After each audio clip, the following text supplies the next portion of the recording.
100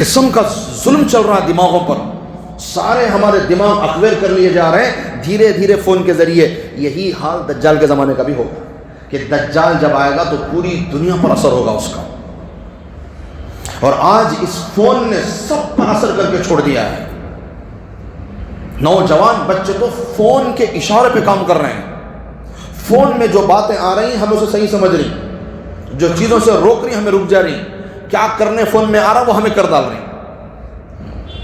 اللہ حفاظت فرمائے اس فتنہ. اب بعض اکابرین نے تو کہا کہ پوری دنیا کی تاریخ میں فون جیسا فتنہ آج تک نہیں آیا. پوری دنیا کی تاریخ میں اتنا خطرناک فتنہ آج تک نہیں آیا. اللہ حفاظت فرمائے، اللہ حفاظت. ایک سیکنڈ میں اب آدھا گھنٹہ بیٹھ کو میں بھی بات کروں تو میں بھی سن رہی، کتنا دل ہمارا نرم نہیں ہو جاتا. بعض دفعہ قرآن سن کر آنکھوں میں پانی بھی آ جاتا ہے، دل نرم ہو جاتا ہے، ارادے کر کو نکلتی. سیڑھیاں پر اتر کر فون نکالو، سارے جذبے ختم. تو دجال سے کم ہے فون. ایک سیکنڈ میں تمہارے سارے آدھے گھنٹے کی محنت پر پانی پھیر دے گا. تو اس لیے ضرورت جتنی استعمال کرو، بس کم ڈاٹا رکھیں، ضرورت پر استعمال کریں. ایک بالکل وقت بنا لیں کہ بھی اتنا ہی مجھے وقت فون استعمال کرنا ہے اور وہ ضروری کام کرنا بس. اور 2 GB 4 GB فری دے رہی کو فری کا دلا لے رہی. اب سرانے کے واسطے بیٹھ رہی تمہیں خالی. اب تمہیں دلالے بھی 5G فری ہے، اب سرانا وہ کہ تو پیسے وصول کرنا. 800 روپے دیو حضرت میں وصول کرتا ہوں. وہ شادی میں 1000 کا لفافہ ڈال دلا تو وصول کرتے نہیں. 2 کے بجائے 4 جامنا کھا کو، 2 کے 4 مٹھے کھا کو. اپنی بات کر لے رہے بھی ماشاء اللہ تمہیں ویسا نہ ہوئے. 1000 کا لفافہ دیوں پورے جنے مل کو وصول کرنا، اگر فیملی کو سمجھا لگ جاتی.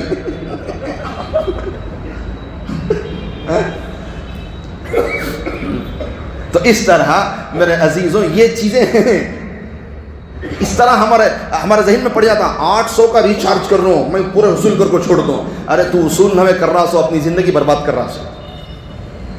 800 روپے کا تو انلمیٹڈ ڈاٹا استعمال کرے گا. تو کیا ہونا، تیرا دماغ کیا ہونا. کوئی جذبات ہی نہ رہے انسان کے اندر. اللہ معاف فرمائے، کوئی جذبہ نہیں. 100 دفعہ دیکھ ڈالے، صبح کو یہاں مرڈر ہوا، شام کو بنگلور میں ہوا، وہاں کا کہ یوپی میں ہوا، شام تک دل مردہ. افسوس ہی نہیں ہم نا. ضمیر مر رہا ہے، ضمیر ہمارا روز مر رہا ہے. یہاں کا ایک حادثہ، پہلے خالی میسور میں کیا تھی نیوز دیکھ لے کو ذرا افسوس کر لیتے تھے. اب پوری دنیا کی نیوز ہم نہ کئی کو بھائی، وہاں کون کی مر رہا ہے، وہاں کون کی مر رہا ہے، امریکہ میں کون کی مر رہا ہے، وہاں کہاں کی. ہم نہ کیا ضرورت نہیں، فون میں آتی میسج. ہو صبح ہی فون آن کرے تو خون میں لت پت لاشاں دیا روڈ پر بڑھتی ہیں، دیکھتا کو دماغ خراب ختم. اب اس کی 1 دیکھے 2 دیکھے 3 دیکھے، اب اثر ہی نہیں ہو رہا ہے، اندر کا مر گا. تو میرے حال میرے عزیزوں، یہ سونے پر میں نے کہا تو یہ ان تینوں کے ہاتھ میں سونے کی انگوٹھیاں تھیں اور ریشمی لباس تھا. تو حضرت علی نے فرمایا نکالو بدلو. تو فوراً انہوں نے جا کو کپڑے بدلے، سیدھے سادے کپڑے پہنے اور انگوٹھیاں نکال کر رکھی. اور جب آئے دوسری مرتبہ تو آپ صلی اللہ علیہ وسلم نے سب سے پہلے سلام کیا اور فرمایا کہ آپ برا نہ مانیں، جب آپ پہلی مرتبہ میرے پاس حاضر ہوئے تو آپ کے ساتھ شیطان آیا ہوا تھا. آپ کے ساتھ کون آیا تھا؟ اس سے اندازہ لگا لیں ریشمی لباس اور سونا اگر آپ کنٹینیوس استعمال کریں تو شیطان تمہارے ساتھ رہتا. جو استعمال کرنا بس انہوں کریں دے، خواتین مرد اس کا استعمال نہ کریں. تو آپ صلی اللہ علیہ وسلم نے پھر ساری بات چیت کی. تو انہوں نے ساری بات چیت سنائی، حضرت عیسیٰ علیہ السلام کے بارے میں عقائد بتائے. تو آپ صلی اللہ علیہ وسلم کے اوپر یہ آیتیں اتری، ان مسئلہ عیسیٰ سے لے کر کاذبین تک یہ ساری آیتیں اتری. اور آپ صلی اللہ علیہ وسلم نے ساری تفصیل بتائی قرآن کی روشنی میں. مگر یہ 3 جنے بھی ماننے تیار نہیں ہوئے. تو آپ صلی اللہ علیہ وسلم نے فرمایا تو پھر مباہلہ کریں گے، آ جاؤ. تو یہ تینوں بولے رات کا وقت دیو ہمیں سوچ کو بولتی کرو. رات میں ایک دوسرے سے بولے دیکھو بھئی ہمارے علم کے مطابق نا سچے نبی، اگر ہمیں ان سے مباہلہ کرے تو ہمارا وجود نوے، ہمارے ناخنہ اور بالاں بھی بچتے نہیں. یہ بات خود بولے سنو آپس میں، انہوں سچے نبی انہوں. اگر ہمیں ان سے مباہلہ کرے تو ہمارا وجود تو وجود، ہمارے سر کا ایک بال اور ہاتھ کا ایک ناخن تک باقی نہ رہے، سب ختم ہو جائیں گے، تباہ ہو جائیں گے. اور اگر ہم نے انکار کر دیا تو ہم سب سے پہلے انکار کرنے والے ہو جائیں گے. اور پھر موت تک مصیبتیں آتی رہیں گی اللہ کی طرف سے، یہ اتنے اچھے باتیں کرنے والے قبول نہیں کریں۔ اگلے دن آپ کو بولے تو آپ کچھ فیصلہ کرو، ہمیں مباہلہ کرنے کے لیے تیار نہیں۔ تو آپ صلی اللہ علیہ وسلم نے فرمایا کہ میں طے کروں گا تو آپ کے لوگ مان لیں گے۔ تو جو مین اہم بندہ تھا شرحبیل بن ودا، اس نے کہا میری بات تو سارے نجران کے لوگ مانتے ہیں، آپ مجھے تحریر بنا کر دیں پھر میں ان کو منوا لوں گا۔ تو پھر آپ صلی اللہ علیہ وسلم نے وہی کل والی باتیں طے فرمائیں کہ 2000 جوڑے دینے ہوں گے، رجب میں 1000 اور سفر کے مہینے میں 1000۔ جب کہیں قریبی تمہارے علاقوں کے ہمارے مسلمانوں کا لشکر جب دشمنوں سے جنگ کرے گا تو آپ کو یہ 30 اونٹ، 30 گھوڑے، 30 زرہیں آپ کو عاریتاً دینے ہوں گے۔ جب جنگ ختم ہو جائے گی تو آپ کی چیزیں آپ کو واپس کر دی جائیں گی، اگر اس میں کوئی نقصان ہوگا تو ہم اس کی بھرپائی کریں گے۔ یہ ساری چیزیں طے کر کے پھر ان سے دستخط لے لیے اور پھر ان کو جو ہے وہ واپس تحریر نامہ بنا کر دے دیا گیا۔ یہ تینوں واپس اپنے علاقے نجران یمن میں پہنچے اور سب کے سامنے پڑھ کر سنایا تو سب نے قبول کر لیا۔ اسی لیے حضرت محمد بن اسحاق فرماتے ہیں کہ سورہ آل عمران کی ابتدا کی 80 پر 6 آیتیں اسی وفد نجران کے سلسلے میں اتری ہیں۔ سورہ آل عمران کی جو شروعات کی 80 پر 6 آیتیں ہیں وہ سب کے سب نجران کے علاقے والوں کے لیے اتری ہیں، ان کو سمجھانے کے لیے۔ اور حضرت امام زہری فرماتے ہیں کہ آپ صلی اللہ علیہ وسلم کے زمانے میں سب سے پہلے ٹیکس اور جزیہ دینے والے یہی لوگ ہیں، نجران کے لوگ۔ اس کے بعد پھر وہ سلسلہ آگے چل پڑا، اس لیے کہ اس سے پہلے فتح مکہ سے جزیہ والی آیت 2 مرتبہ اتری ہے، ایک مرتبہ فتح مکہ سے پہلے، ایک مرتبہ فتح مکہ کے بعد۔ خاتل الذین لا یؤمنون باللہ ولا بالیوم الآخر، سورہ توبہ آیت نمبر 20 پر 9، یہ جزیہ والی آیت ہے، یہ 2 مرتبہ اتری ہے، ایک مرتبہ فتح مکہ سے پہلے اور ایک مرتبہ فتح مکہ کے بعد، اس لیے کہ خطوط بھیجنے کا جو سلسلہ ہے وہ فتح مکہ سے پہلے کا ہے، اور یہ وفد نجران جو آیا ہے یہ فتح مکہ کے بعد آیا ہے۔ تو وہاں خطوط میں بھی جزیہ کا ذکر ملے گا اور یہاں وفد نجران کے پاس بھی جزیہ کا ذکر ملے گا۔ تو اس لیے میرے عزیزوں اس آیت کو علماء فرماتے ہیں 2 مرتبہ یہ آیت اتری ہے۔ تو میرے عزیزوں یہ ایک دوسرا نقشہ ہے جو کتابوں کے اندر لکھا ہوا ہے، جس کو میں نے سنانا ضروری سمجھا۔ بس اللہ تعالیٰ سے دعا ہے کہ اللہ تعالیٰ ہم سب کو یہ جو باتیں ہمارے سامنے آئی ہیں جو عبرت اور عمل کے قابل ہیں، اللہ ہم سب کو اس پر عمل کی توفیق نصیب فرمائے۔ الحمدللہ رب العالمین۔ اللہم